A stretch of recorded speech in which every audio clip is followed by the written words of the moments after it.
Hello everyone, welcome to my YouTube channel MK Physics. Please subscribe my channel for physics lecture.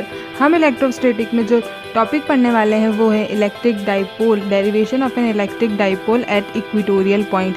Previous video हमने electric dipole पढ़ा था। Electric dipole से axial point पर electric field calculate कर ली थी और उन दोनों वीडियोज़ के लिंक मैं आपको डिस्क्रिप्शन में दे रही हूँ। अब जो हम पढ़ेंगे वो है electric field at a point on the equatorial line of an electric dipole. ठीक है, अब इसमें हमें पढ़ना है पहले दे क्या क्या रखा है और कैलकुलेट क्या करना है। तो यहाँ पे हमें इलेक्ट्रिक डाइपोल से इलेक्ट्रिक फील्ड कैलकुलेट करनी है। तो इलेक्ट्रिक डाइपोल बनाना पड़ेगा सबसे पहले। Same magnitude and opposite nature के charges separated by some distance.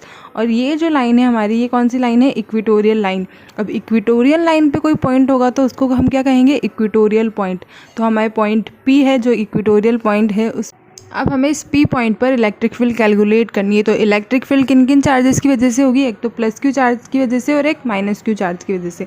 दोनों चार्ज की वजह से अलग अलग इलेक्ट्रिक फील्ड होगी, तो उनकी डायरेक्शन भी अलग अलग होगी। ठीक है, तो सबसे पहले हम इसको एक्सप्लेन कर देते हैं। पहले लिख लेते हैं कि क्या क्या हमें दे रखा है, क्या क्या हमने अज्यूम किया है और क्या हमें कैलकुलेट करना है, क्योंकि ये सब हमें एग्जामिनर को बताना पड़ेगा। So let's start. लिखना शुरू कर दीजिए। Suppose an electric dipole A B एक इलेक्ट्रिक डाइपोल है। Charges plus q and minus q are present. We have to calculate the electric field intensity at point P due to an electric dipole. इस dipole की वजह से P point पर electric field intensity calculate करनी है। अब हमने जो माना है the distance of the point P from a centre of the dipole is R. ये हमें अज्यूम करना पड़ेगा क्योंकि हमें इलेक्ट्रिक फील्ड निकालनी है। तो चार्ज से जो पॉइंट की डिस्टेंस है वो पता होनी चाहिए हमें। ये वाली जो डिस्टेंस है वो पता होनी चाहिए और उस डिस्टेंस को पता करने के लिए हमें जो सेंटर से पॉइंट पी की डिस्टेंस है ये अज्यूम करनी पड़ेगी। तो हमने इसको माना है आर डिस्टेंस। मतलब जो सेंटर ऑफ द डाइपोल से पॉइंट पी की डिस्टेंस है वो कितनी है? R distance. और ये हो गया हाफ, क्योंकि मिड पॉइंट है, सेंटर दो पार्ट्स में डिवाइड करेगा तो 2a का हाफ करेंगे तो a और a। ठीक है, नाउ अब हम अकॉर्डिंग टू पाइथागोरस थ्योरम लगाएंगे इस ट्राइंगल में। ए ओ पी ट्राइंगल में जब हम पाइथागोरस थ्योरम लगाएंगे तो ए पी की जो वैल्यू आएगी वो क्या आएगी? A P square is equals to A square plus are square. Perpendicular plus base, perpendicular का स्क्वायर प्लस बेस का स्क्वायर। तो ए पी की जो वैल्यू आएगी वो आएगी root A square plus are square. ठीक है, सिमिलरली हमारे पास जो बी पी की जो वैल्यू आएगी वो भी यही आएगी, जो कि a root of A square plus are square है। ठीक है, अब हमें यहाँ पे लिखना पड़ेगा ये सब। The distance of the point P from the centre of the dipole is R and distance from plus q charge is root of A square plus are square and minus q charge is root of A square plus are square. दोनों distance same ही है। ठीक है, दोनों distance same ही है। अब हम देखेंगे डायरेक्शन। तो माइनस क्यू चार्ज की वजह से जो direction of the electric field होगी वो क्या होगी? Towards the charge. ये डायरेक्शन होगी, क्योंकि अगर हम test charge positive test charge रखेंगे तो वो नेगेटिव चार्ज क्या करेगा? उसको अट्रैक्ट करेगा। इसीलिए यही डायरेक्शन होगी। और in case of plus q charge जो डायरेक्शन होगी वो होगी वो वाली, अपोजिट। ठीक है, opposite to the repulsive force की वजह से। ठीक है, तो अब इसको हम नेमिंग दे देते हैं। अब हमें क्या करना पड़ेगा? इन दोनों का वेक्टर सम करना पड़ेगा। वेक्टर सम पर सबसे पहले हम मैग्नीट्यूड निकाल लेते हैं, फिर हम डायरेक्शन देखेंगे। तो प्लस क्यू चार्ज की वजह से जो मैग्नीट्यूड होगा वो क्या होगा? K q upon r square. और आर की जो वैल्यू है वो है ए पी का होल स्क्वायर। तो a square root of A square plus are square का होल स्क्वायर। ये क्या हो गया? मैग्नीट्यूड, इलेक्ट्रिक फील्ड का magnitude due to plus q charge, जो क्या हो गया? K q upon a square plus are square. Similarly अगर माइनस क्यू चार्ज की वजह से इलेक्ट्रिक फील्ड कैलकुलेट करेंगे तो वो क्या आएगी? वो भी सेम ही आएगी, क्योंकि डिस्टेंस भी सेम है, चार्ज भी सेम है, तो इलेक्ट्रिक फील्ड इंटेंसिटी भी सेम होगी। मैग्नीट्यूड सेम है यहाँ पे। अभी हमें डायरेक्शन कैलकुलेट करना बाकी है, क्योंकि ये वेक्टर्स हैं दोनों, तो वेक्टर क्वांटिटी को हम सिंपली ऐड नहीं कर सकते हैं। ठीक है, तो हमें क्या पता होना चाहिए? इनका एंगल पता होना चाहिए। अब इन दोनों वेक्टर्स का हम क्या लेंगे? कंपोनेंट लेंगे। कंपोनेंट क्या किस तरह लेते हैं? एक तो एक्स एक्सिस के अलोंग और एक वाई एक्सिस के अलोंग हम कंपोनेंट लेते हैं ताकि हमें ऐड करने में आसानी हो। ठीक है, तो जब हम कंपोनेंट लेंगे तो अब देखिए कि यहाँ पे ए पी और बी पी की वैल्यू सेम है, तो इन जो ट्राइंगल है ए पी बी, इसका जो थीटा है वो भी सेम होगा।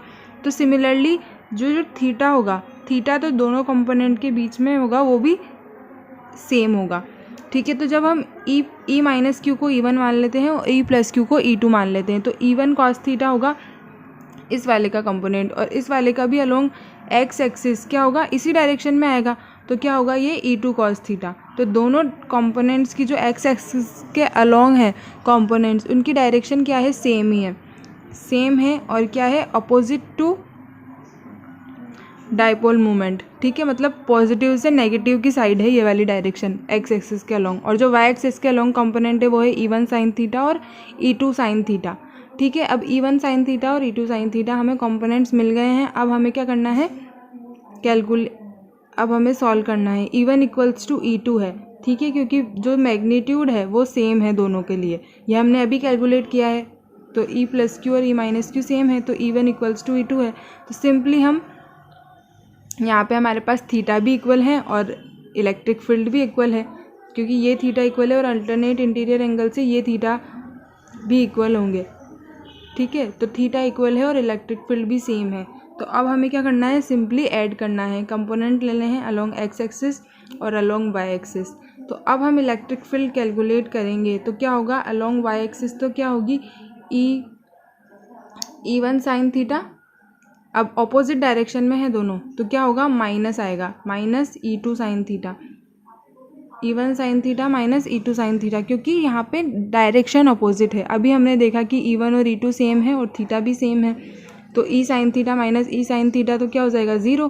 तो जो वाई एक्सिस के अलोंग जो कंपोनेंट्स है वो क्या है, इक्वल एंड अपोजिट है, इसीलिए कैंसिल आउट हो जाएंगे। तो वाई एक्सिस के अलोंग कोई भी इलेक्ट्रिक फील्ड नहीं होगी, इक्वल एंड अपोजिट कंपोनेंट है, तो वो क्या हो जाएंगे, कैंसिल आउट हो जाएंगे। नाउ अब हम एक्स एक्सिस के अलोंग कैलकुलेट करेंगे, तो क्या होगा, E1 कॉस थीटा, E1 और E2 सेम ही है, इसलिए E cos theta plus E cos theta, जो क्या हो जाएगा, 2E कॉस थीटा।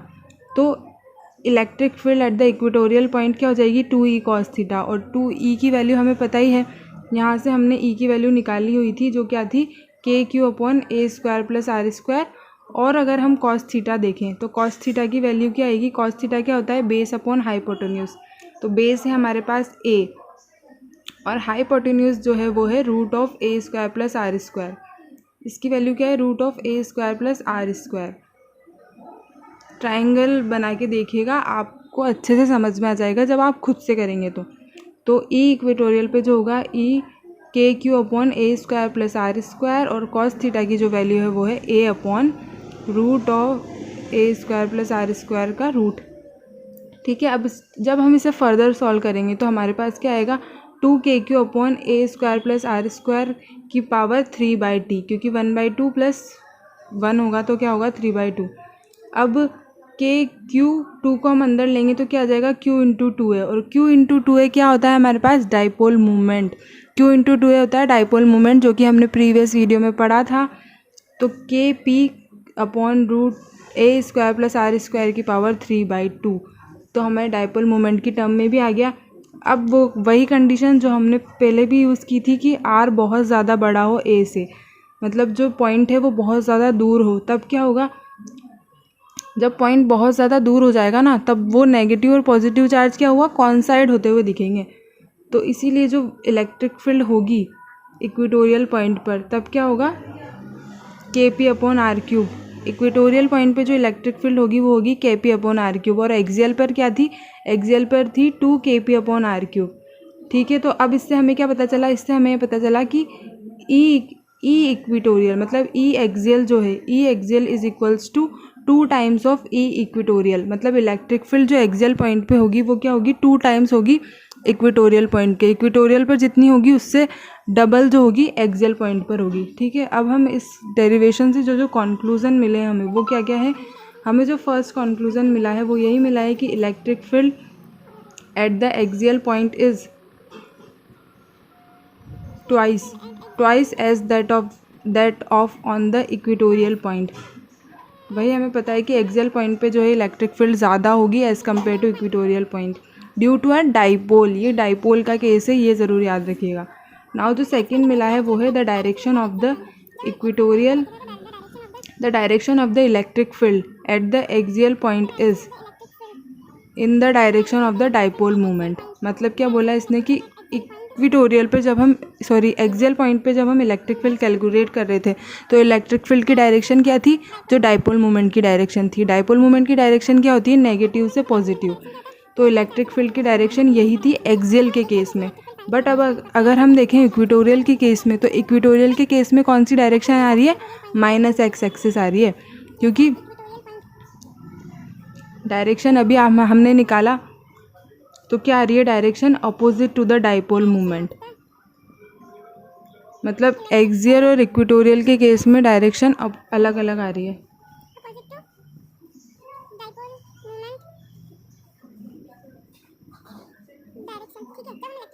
ठीक है, तो इक्वेटोरियल के केस में हमने किस तरह पढ़ा है, इस तरह एक पॉजिटिव नेगेटिव चार्ज है और डायरेक्शन क्या आ रही है, ये वाली, ये opposite to the dipole movement. Dipole movement के अपोजिट डायरेक्शन आ रही है इक्वेटोरियल के केस में। ठीक है, तो ये हमारा सेकंड कंक्लूजन निकला है इस डेरिवेशन से। और जो थर्ड कंक्लूजन निकला है वो क्या है, इलेक्ट्रिक फील्ड इज, अब हमने एक्सियल और इक्वेटोरियल के केस में देखा तो electric field is inversely proportional to R cube. ठीक है, तो क्या होगा कि डाइपोल के केस में जो इलेक्ट्रिक फील्ड है वो बहुत जल्दी से कम होएगी या ज़्यादा होगी, मतलब बहुत as compare to point charge की वजह से इलेक्ट्रिक फील्ड ज़्यादा जल्दी डाइपोल के केस में गिरेगी। Electric field falls off rapidly in case of an electric dipole as compare to point charge. Point charge की वजह से जो होता है inversely proportional to R square होती है। नाउ हम देखेंगे इलेक्ट्रिक डाइपोल पे एक न्यूमेरिकल, सो दैट आपका कॉन्सेप्ट बहुत अच्छे से क्लियर हो जाए। ठीक है, जो एग्जाम्पल है वो है एग्जाम्पल 1.19, 2 पॉइंट चार्जेस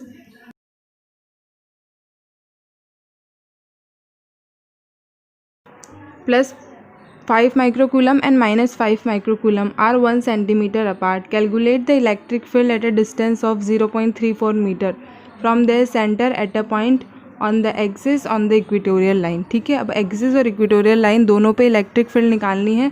किसकी वजह से, अब ये देखिए कि सेम मैग्नीट्यूड के चार्ज हैं और अपोजिट नेचर के चार्ज हैं, तो ये क्या फॉर्म करेंगे, एक डाइपोल फॉर्म करेंगे। ठीक है, तो हमें ये ध्यान रखना है कि अगर सेम मैग्नीट्यूड और अपोजिट नेचर के हमें चार्जेस दे रखे हैं तो वो क्या फॉर्म करेंगे, डाइपोल। तो ये इन दोनों चार्जेस में क्या फॉर्म कर लिया, डाइपोल। और इन दोनों के बीच की डिस्टेंस भी हमें दे रखी है 1 सेंटीमीटर। 1 सेंटीमीटर को आप मीटर में कन्वर्ट कर लीजिएगा तो कि और ईजी हो जाएगा आपके लिए सॉल्व करना।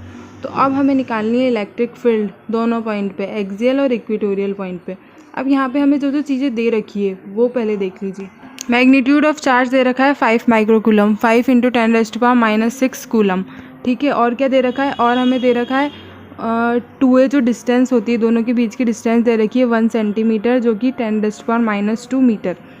और हमें दे रखी है कि डिस्टेंस ऑफ द पॉइंट, मतलब वो जो पॉइंट है उसकी डिस्टेंस दे रखी है, तो वो हमने क्या एज्यूम की थी, r 0.34 मीटर हमें डिस्टेंस दे रखी है। ठीक है, तो ये तीनों चीज़ें हमें दे रखी है।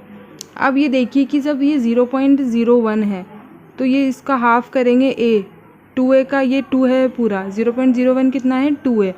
तो a अगर निकालेंगे तो 0.05 आ जाए, 0.005 आएगा।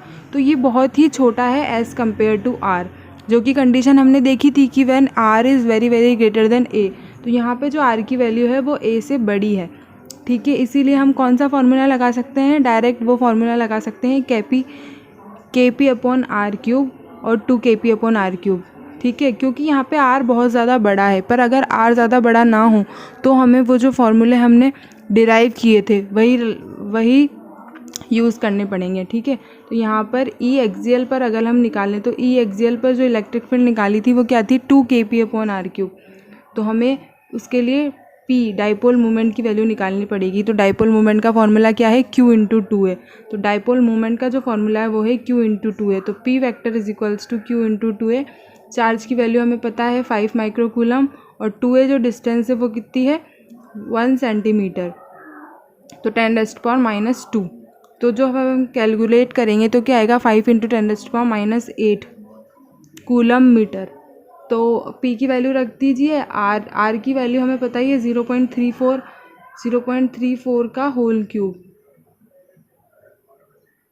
सेंटर से डिस्टेंस दे रखी है हमें, तो ये जो डिस्टेंस होती है ये हमें सेंटर से ही गिवन होनी चाहिए, ये भी आप ध्यान रखिएगा।